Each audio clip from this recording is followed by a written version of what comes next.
PLCs foster a culture of shared ownership over student outcomes. Instead of working in isolation, teachers collaborate to identify effective teaching strategies, analyze student data, and address challenges together.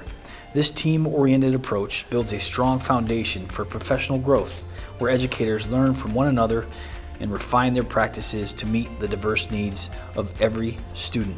As superintendent of Norwich City School District, I truly believe that the work of the professional learning community is vital for achieving high levels of student success, because it places high levels of collaboration and continuous improvement as a collective responsibility for all teachers, students, community, and staff at Norwich City School District. So as the lead, I'm actually directing the flow of how we actually gather data and then actually use it. So each week we meet 2 or 3 times a week to actually look at student data, then drive our own instruction, and then figure out how to best meet students' needs in the classroom. First question is, what do we want the kids to know?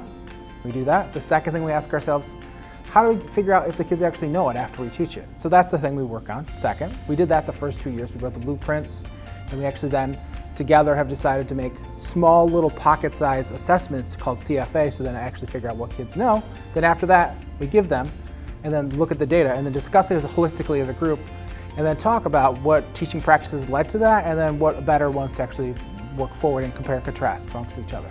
Our team is successful because we all work together and we have each other's backs. I might be the lead, but we share the load. We know we have a job to do, which is to make sure all students are successful. After giving a CFA, or a common formative assessment, we discuss the results in our data meetings during PLT time. From there, we decide who has not met the essential standards and needs further intervention, and we might see who might need some further extension or enrichment. Our data shows that our students are growing and learning. We are teaching them to be critical thinkers, stronger communicators, and how to work with each other. The biggest shift for leading in a professional learning community is the collaboration that takes place. Our professional learning teams are the driving force behind the work. They engage in data-driven conversations that guide their instructional practices, ultimately meeting the needs of all of our students. When we look at our advertising even for candidates, what we're able to say is you will have guaranteed daily planning time with your colleagues, and that planning is really intentional.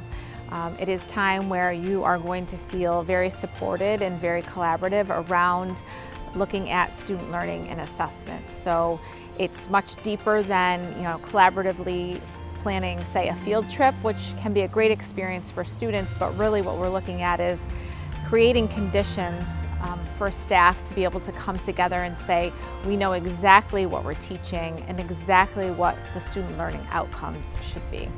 In a world where education is ever evolving, the professional learning community framework helps schools stay responsive to changes while ensuring that our practices are rooted in evidence and aligned with the specific needs of our students.